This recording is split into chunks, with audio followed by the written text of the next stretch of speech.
사무엘이 돌이켜 사울을 따라가매 사울이 여호와께 경배하니라. 아멘.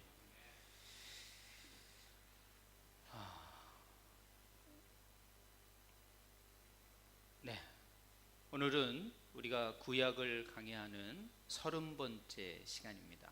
그래서 사무엘상은 4명의 인물이 나온다고 했죠. 엘리, 그 다음에 사무엘, 사울, 다윗. 그래서 지난 시간에는 우리가 사무엘에 대해서 잠시 좀 생각해 보고, 또 엘리와 그의 엄마, 또 부모 엘가나와 한나에 대해서 우리가 생각을 해 보았습니다. 오늘은 실패의 왕이지만 이 사울에 대해서 좀 생각해 보려고 합니다. 그래서 이 사무엘의 두 번째 인물로는 사무엘에 대해서 생각을 해 보는데, 오늘은 시선에 대해서 좀 생각을 해 보려고 합니다. 이 사울이라는 왕은 사람의 시선을 상당히 중요하게 여겼던 사람 중에 한 사람입니다. 그래서 오늘 본문 읽었던 이 내용이 그런 내용의 아주 중심 내용입니다. 그리고 이 사무엘상에서 가장 중요한 본문이기도 한 순종이 제사보다 낫습니다, 이런 말씀이 있는 본문이기도 하고요. 또 그의 사울의 왕권이 이제 전환될 것이라는 예언 또한 이 장에서 나오는 겁니다.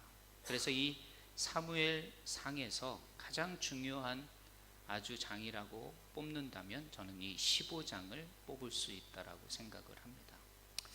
자, 제가 한번 그림을 한번 눌러드리겠습니다. 이 그림을 보면 두 개의 그림이 있습니다. 이것은 스탠포드 대학에서 사람들이 다른 사람의 시선을 어떻게 생각하느냐에 대해서 실험한 내용 중에 하나입니다. 거울이 하나는 있고 하나는 거울이 없습니다. 거울이 있을 때는 그 거울이 통하여 자기가 자신을 보고 있기 때문에 그 시선 앞에선 자신을 정돈하게 되어 있죠. 근데 왼쪽에 그 보시면 거울이 없습니다. 거울이 없을 때는 누가 자기를 본다라는 시선을 의식하지 않기 때문에 옷을 그냥 정돈하지도 못하고 그냥 빠지거나 이렇게 잘못 매거나 그럴 때도 그렇지 않는다는 거예요. 그래서 시선을 의식하는 것과 의식하지 않는 것에 대해서 이런 차이가 있을 수 있겠구나라는 생각을 갖게 된 거죠. 그 다음에 또 하나는 엘리베이터를 딱 탔는데 모든 사람이 문 쪽으로 안 보고 다 저쪽으로 보고 있는 거예요. 그러면 딱 탔을 때 여러분 과연 어떻게 하겠습니까? 옛날처럼 그 열리는 문 쪽으로 보겠습니까? 아니면 다른 사람이 다 보고 있는 그 시선 쪽으로 자기도 쓰겠습니까? 아마 보통 사람들이 다 뭔가 이유가 있겠구나, 이렇게 보는 이유가 있겠구나, 그리고 엘리베이터 들어가서 다 벽 쪽을 본다는 거예요. 그러므로 다 많은 사람들이 보는 시선 쪽으로 자신의 시선을 볼 수밖에 없는 그런 인간의 한계성과 또 인간의 습성에 대해서 이게 좀 실험한 내용이기도 합니다.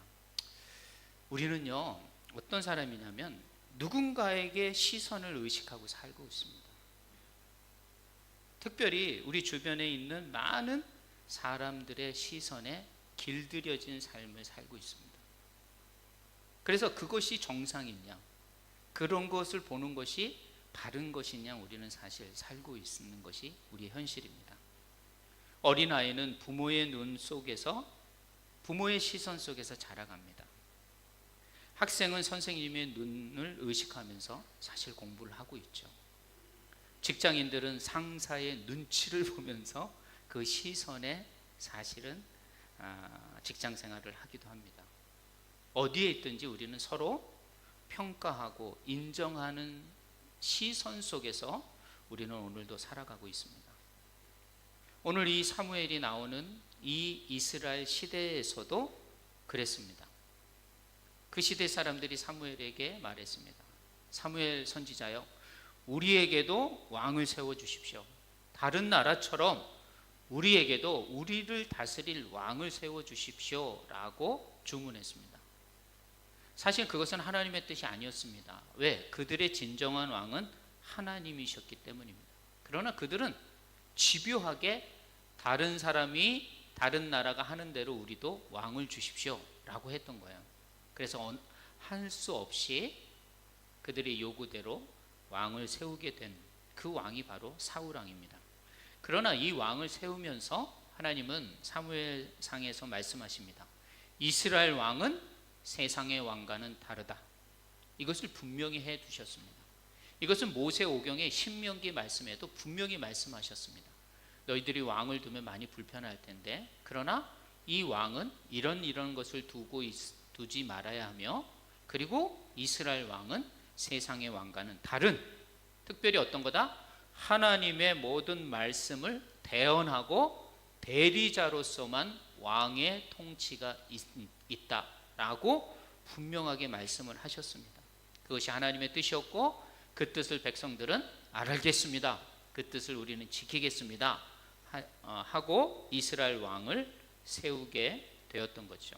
한마디로 말해서 이스라엘 왕은 하나님의 시선을 의식하면서 통치를 해야 된다, 이런 말이에요.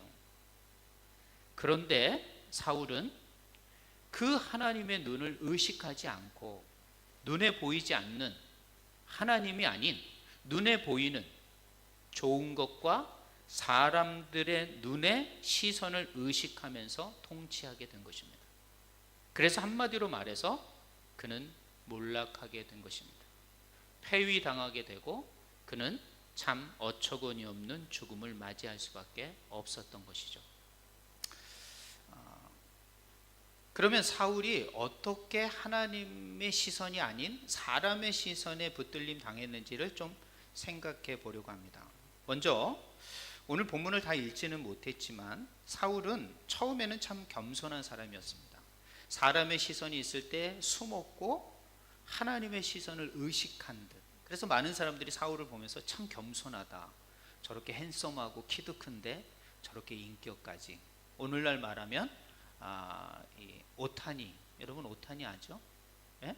미국 LA 다저스의 지금 투수이면서도 타자인 오타니, 이 정말 대단한 사람입니다. 제가 봐도 일본 사람만 아니면 참 괜찮은 사람이야.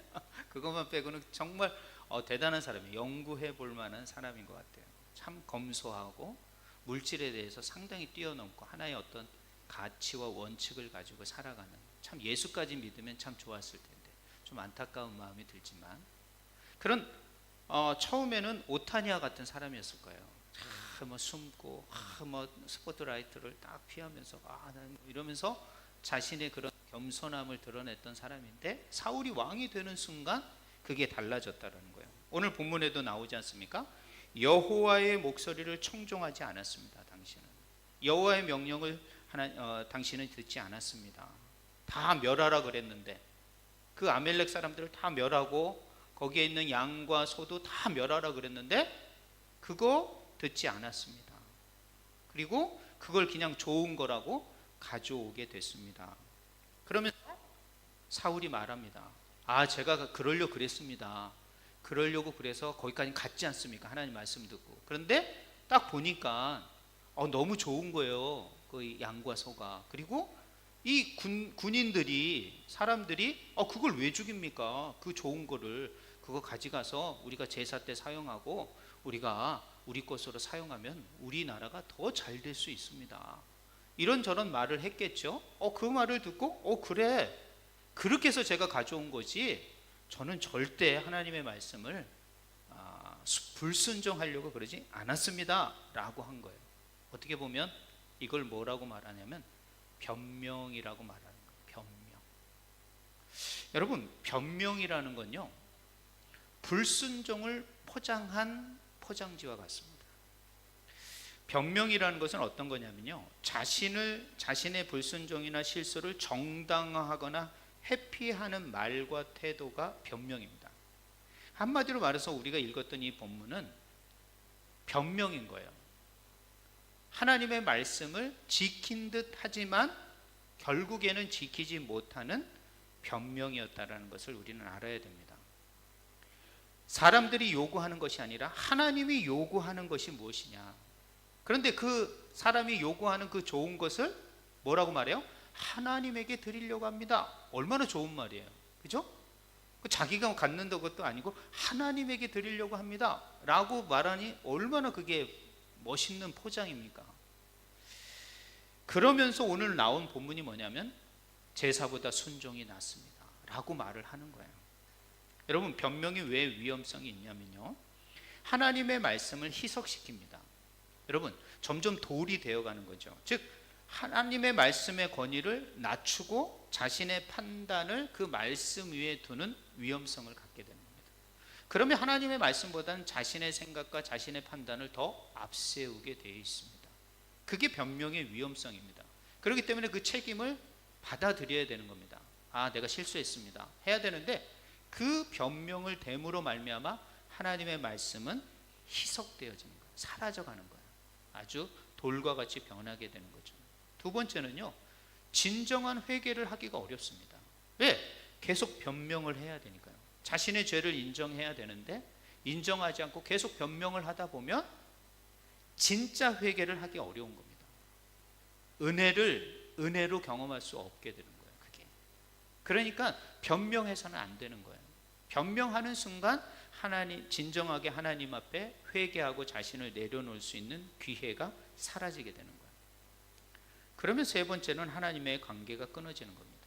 여기도 말하지 않습니까? 23절, 하나님이 왕을 버리셨습니다. 즉 관계 끊겠다는 거지. 너하고 나하고는 이제 끝이다. 변명만 되고 있으니까 끝이라는 것이죠. 두 번째는 우선순위를 몰랐다라는 거예요. 우선순위. 이것이 정말 내가 가장 먼저 붙들어야 할 것이라는 것을 생각하지 못했던 거죠.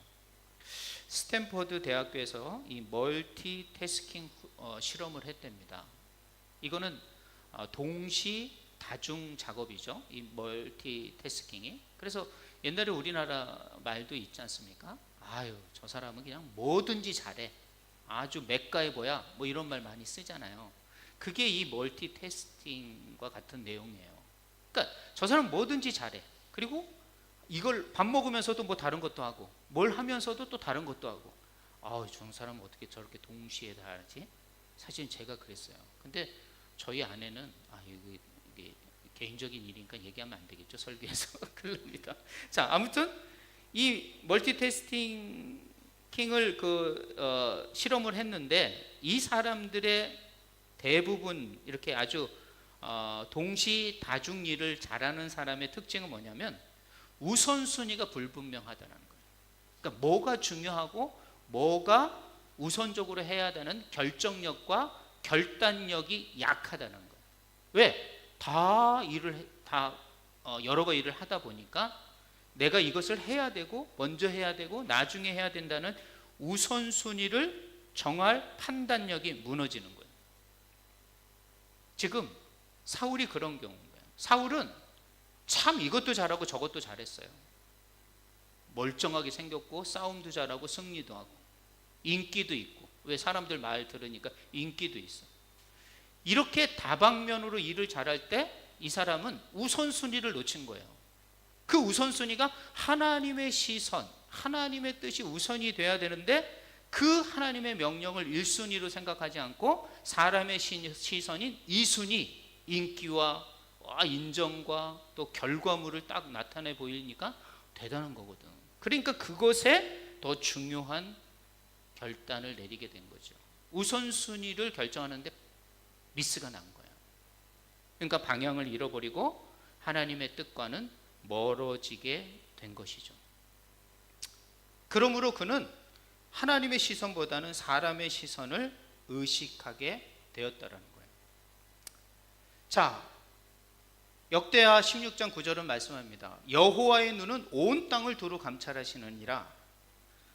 하나님이 눈에 보이시지 않는 것 같지만 하나님의 눈은 온 땅을 다 지금 보고 계시다라는 거예요. 지금으로 말하면 CCTV로 다 보고 계시다라는 거예요. 그럼 여러분, 우리는 좀 CCTV하고 이 하나님의 눈하고 제가 이렇게 얘기하면 이렇게 생각하세요. CCTV는 누구를 감시하는 거 아닙니까? 하나님이 우리를 감시하는 거 아닙니까? 이렇게 생각을 하는 거예요. 여러분, 우리 하리 그러니까 유치원을 갔어. 유치원을 가는데 유치원에서 어떻게 놀고 어떤 일이 있을까 하고 CCTV를 하잖아요. 그거 감시하는 겁니까? 부모 입장에서 그걸 보는 건? 그거 뭐예요? 무슨 일이 있을까? 무슨 위험한 일이 생기거나 급한 일이 생기면 어떻게 대처하고 어떤 일이 애가 생길 것인가? 그리고 어떻게 보호할 것인가? 어떻게 걔를 지금 인도해 갈 건가? 이런 마음으로 부모가 CCTV를 보고 그거를 살피는 거지. 저놈 어떻게 하나 보자.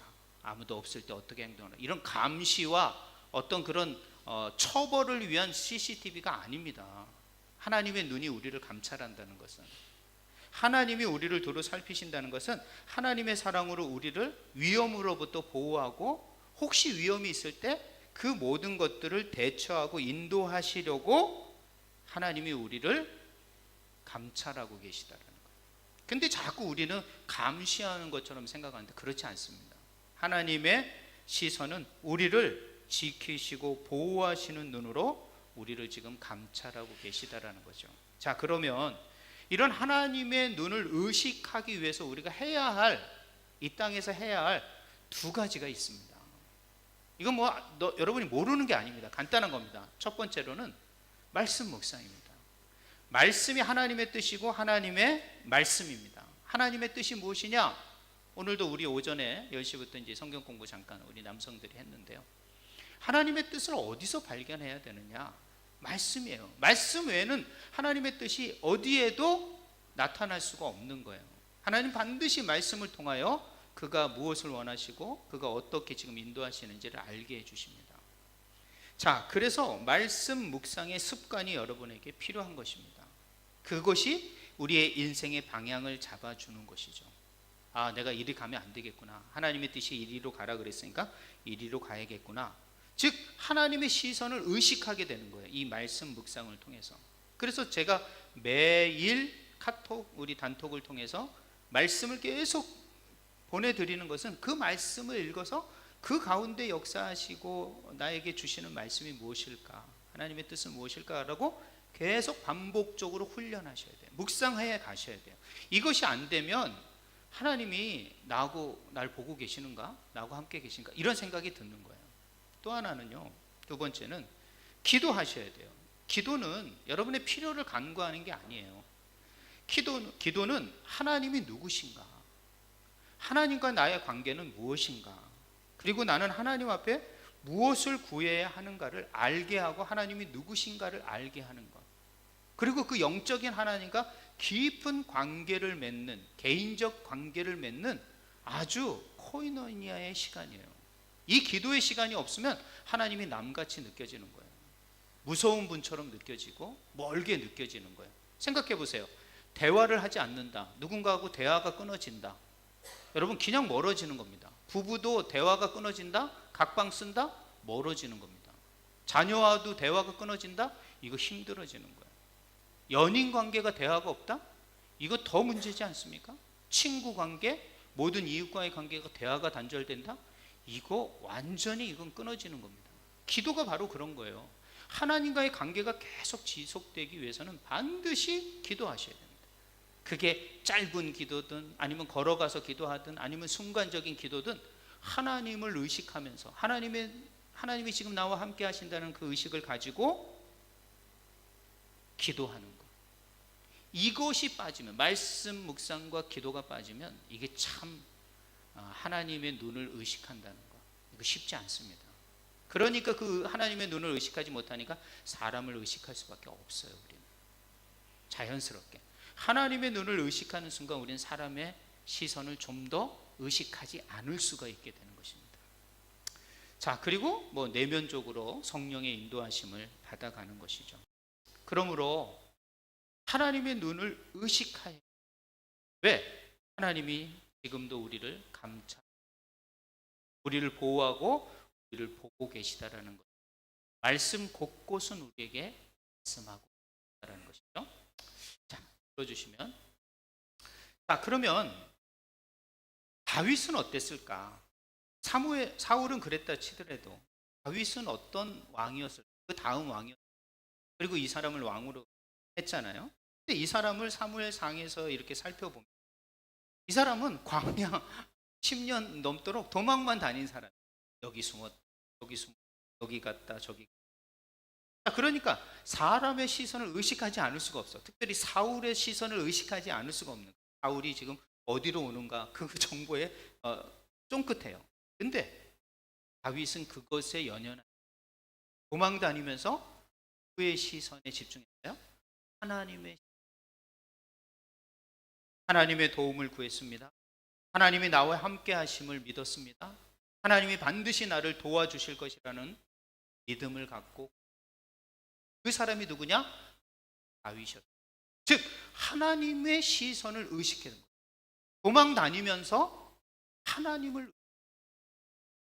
그래서 광야에서도 하나님을 의식하는 거예요. 시편이 어디서 다 만들어졌어요? 동굴이나 광야나 양을 치면서 다 노래했던 내용들이 다 시편이에요. 아무도 없는, 정말 하나님만을 의식할 수밖에 없는 그곳에서 하나님을 깊이 의식했던 고백이 뭐예요? 다 시편이에요. 이거. 아, 하나님과 나는 이런 거. 하나님은 이런 분이야. 하나님은 나를 이렇게 인도하실 거야. 하나님은 나를 지금 이렇게 함께 하셔.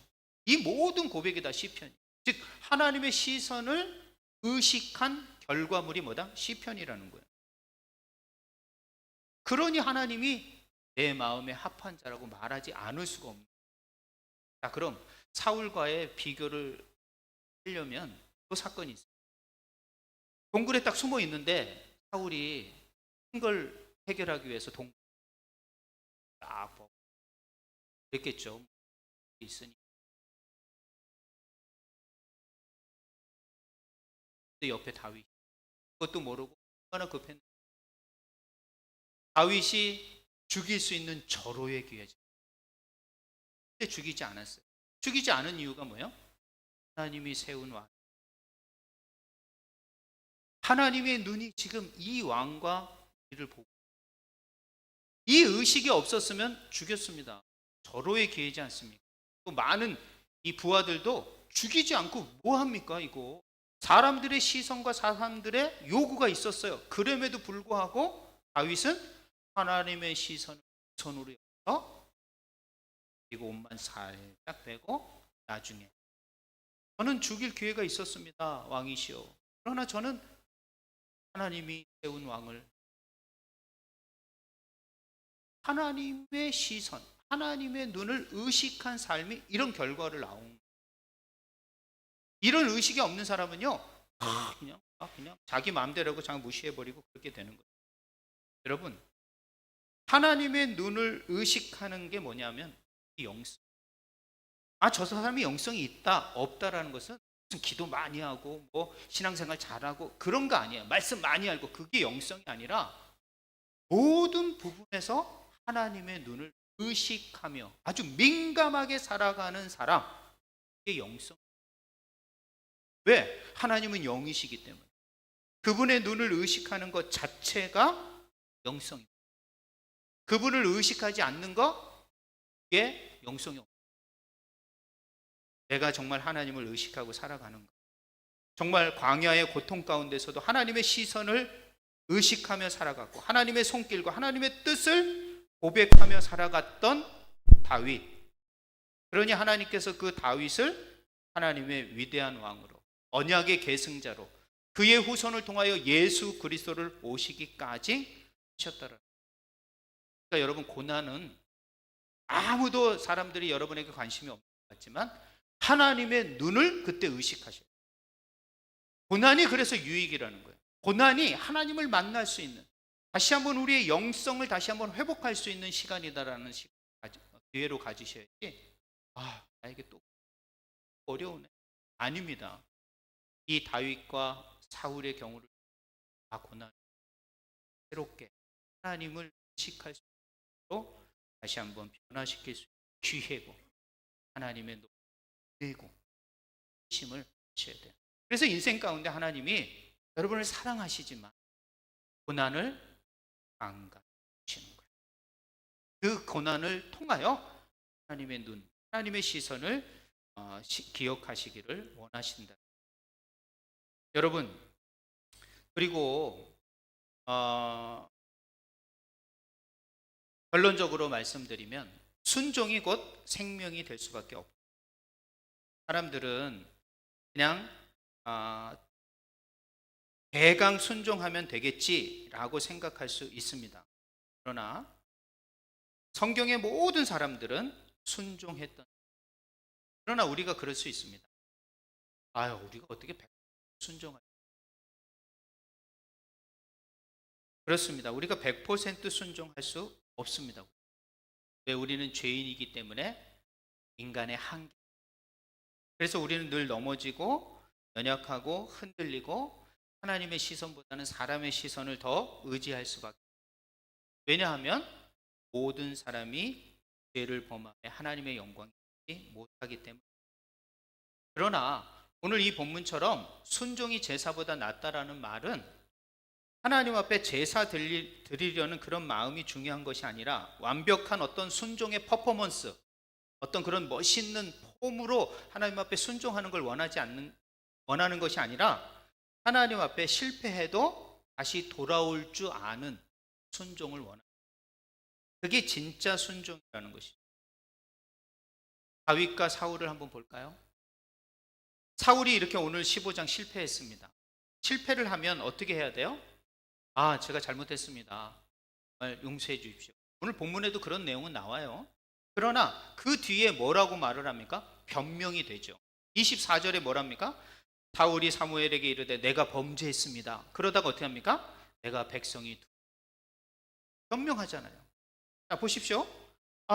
내가 정말 하나님 앞에 죄를 졌습니다. 30절에 보면 사울이 이르되 내가 범죄했을지라도, 뭐랍니까? 범죄하였을지라도, 뭔가 뒤에 뒷말이 있는 거예요. 뭐라고 말합니까? 이제 청하니 내 백성 장로와 장로들 앞과 이스라엘 앞과 나를 높이사 나와 함께 가주십시오. 회개하는 것이 아니라 제 체면 좀 봐주십시오. 회개는요, 이런 걸 원하는 게 아니에요. 자신의 체면이나 사람의 시선에 중요해서 회개하는 게 아니라, 그 모든 것들을 잘못했다고 하나님 앞에 그냥 통에 자복해야 된다는 거죠. 그러면 다윗은 이런 죄를 안 졌을까요? 다윗은 더 엄청난 죄를 졌죠. 밧세바를 간음하고 그의 남편인 우리아를 살인했습니다. 전쟁터에 내보내서 죽게 했습니다. 거긴 가면 죽는 것밖에 안 돼요. 뻔히 알면서도 가게 했더니까 그거는 다윗이 죽인 거나 마찬가지예요. 자, 그런데 이것을 어떻게 합니까? 선지자가 딱 죄를 지적하는 순간 어떻게 합니까? 다 통에 자복하지 않습니까? 거기서 어떤 변명도 내지 않습니다. 제가 그냥 깜빡, 그때 정신이 어디 갔는지 모르겠어요. 제가 낮잠을 자고 일어났는데 거기서 뿅 가가지고 뭐 어떠고, 나 보내지 않으려고 그러는데 이 장관들이 보내라고 그래가지고 어쩔 수 없이 장군인 우리아를 보낼 수밖에 없어요. 변명거리가 없겠습니까? 다 있습니다. 그런데 선지자, 하나님의 말씀이 딱 전해지자 사울은 변명하고 자신의 사람의 시선에 집중했습니다. 다윗은 어땠습니까? 하나님 앞에 아무 변명도 없이 통에 자복하고 바로 하나님의 은혜를 구했던 사람. 이게 바로 순종이라는 것이에요. 우리는 다 넘어질 수밖에 없습니다. 순종 못할 수밖에 없습니다. 그럴 때 변명하는 것이 아니라 하나님 앞에 회개하여 하나님 앞에 나아가야 되는 것입니다. 그게 바로 예수님이었다라는 거죠. 예수님 세상을 향하여, 하나님을 향하여 변명하지 못했겠습니까? 이유가 없었겠죠. 십자가에 서지 않을 수도 있었습니다. 그럼에도 불구하고 예수님은 철저히 하나님 앞에 순종했습니다. 순종할 때 하나님은 그를 영화롭게 했던 거죠. 그 신약에 여러분이 잘 아는 돌아온 탕자 이야기를 보십시오. 자기 마음대로 집을 나갔습니다. 아버지는 그를 찾으러 가지도 않습니다. 왜? 자기가 깨닫고 돌아와야 되니까. 이게 회개를 말하는 거죠. 자기가 망해보니까 아버지 집이 얼마나, 아버지 품이 얼마나 좋은지 알고 깨달아 다시 돌아가고자 할 때 먼 발치에서 아버지는 그대로 서 있던 거예요. 그리고 돌아온 그 아들을 품어 다시 아들의 자격을 부여하게 됩니다. 이것처럼 하나님은 우리에게 완전한 순종, 실패하지 않고 너는 퍼펙트한 순종을 해, 이걸 원하지 않습니다. 하나님의 순종은, 하나님이 원하는 순종은 그 마음을 다하여 순종하다가 혹 넘어지더라도 다시 하나님 앞에 돌아와 순종하는 것.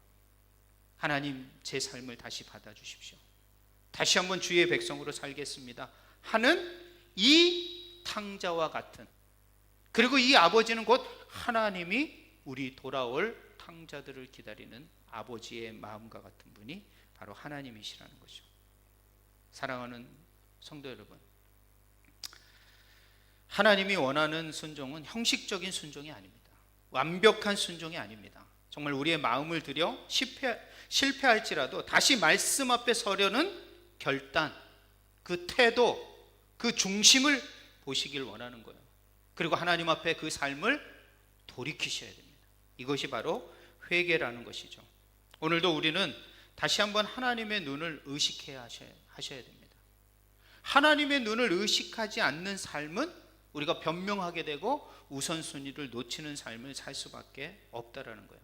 우리의 시선을 다시 한번 하나님의 시선을 의식하면서 사는 삶이 우리에게 필요한 것입니다. 우리는 과연 누구의 눈을 의식하면서 지금 살아가고 있는가? 사람을 의식하고 살아가고 있는가? 아니면 하나님의 시선을 의식하면서 살아가고 있는가? 혹 내가 쓰러지고 넘어졌을 때 혹시 나는 하나님 앞에 내 정당성을 변명하거나 내가 하나님 앞에 이렇게 순종한 부분도 있다라고 주장하면서 하나님 앞에 혹 변명하고 있지는 않는가? 하나님은 그런 순종을 원하시는 게 아니라 회개하고 돌아와 완전히 그 마음을 하나님 앞에 복종하는, 그 마음을 드리는 진정한 회개의 순종을 원하시는 것입니다. 오늘 우리는 이 예배를 통하여 다시 한번 결단하셔야 합니다. 나는 정말 하나님의 시선을 의식하고 살아가고 있는가? 그러면 하나님의 시선을 의식하며 살아가기 위해서는 내가 말씀 앞에 서야 되고 기도로 주님 앞에 묻고 하나님의 눈을 따라가는 삶을 순간순간 선택해야 되겠다. 이 결단이 우리 가운데, 이 예배 가운데 있어지기를 소망합니다. 그럴 때 오늘 사무엘상 15장 22절은 순종이 제사보다 낫고 듣는 것이 수양의 기름보다 낫습니다 라는 이 말씀이 우리의 삶의 고백이 될 수 있다는 것이죠. 사랑하는 주 안의 성도 여러분, 하나님은 저와 여러분을 지금도 보고 계십니다. 그리고 일주일 동안도 여러분과 함께 동행하실 것입니다. 그 하나님의 눈을 의식하며 일주일 동안도 정말 멋지게 우리에게 주시는 직장과 가정과 모든 관계 속에서 승리하는 우리 모든 주 안의 성도들이 되시길 주님의 이름으로 부탁드립니다. 기도하시겠습니다. 이 시간 우리 함께 기도하길 원합니다. 기도하실 때 하나님, 제가 사람의 시선을 의식하고 살았는지 하나님의 눈을 의식하며 살았는지 다시 한번 주님 앞에 고백하고 정말 하나님의 눈을 의식하며 살아가는 말씀과 기도의 삶, 정말 성령의 인도하심의 삶을 살아갈 수 있는 그런 한 주간이 될 수 있도록 이 시간 주님 앞에 이 시간 잠깐 고백하며 결단하며 기도하는 시간 갖기를 원합니다. 기도하시겠습니다. 할렐루야. 하나님 아버지 감사합니다. 하나님께서 오늘도 아버지 하나님 인도하여 주시어서 이 사울이 왕이 되었지만 그 왕을 세우신 하나님의 시선을 의식하기보다는 수많은 백성과 수많은 것을 요구하는 사람의 시선에 집중함으로 말미암아 변명하게 되고 우선순위를 놓치게 되고 하나님이 세우신 그 놀라운 왕위를 빼앗길 수밖에 없는 안타까운 삶을 살았던 사람. 그러나 하나님께서는 다윗을 통하여 하나님이 세우시고자 하는 왕은 무엇이며 어떤 왕을 원하시는지를 우리에게 알게 하셨습니다. 혹 쓰러지고 넘어지고 처절하게 실패했을지라도 그곳에서 다시 한번 하나님 앞에 돌아와 회개하며 하나님의 은혜를 구하며 다시 한번 하나님의 시선 앞에 살겠노라고, 하나님의 뜻대로 살겠노라고 고백하며 하나님의 언약의 주인공이 된 우리 다윗과 같이 한 주간도 하나님 다시 한번 하나님의 눈을 의식하며 하나님의 시선을 의식하며 사는 한 주간의 삶이 될 수 있도록 인도하여 주시옵소서. 하나님 함께하여 주실 줄 믿습니다. 우리 사랑하는 모든 성도들이 기도하는 모든 기도의 제목을 응답하여 주시옵소서. 함께하여 주심을 감사드리오며 예수님의 이름으로 기도했습니다. 아멘. 찬송가 435장 부르시면서 준비하신 예물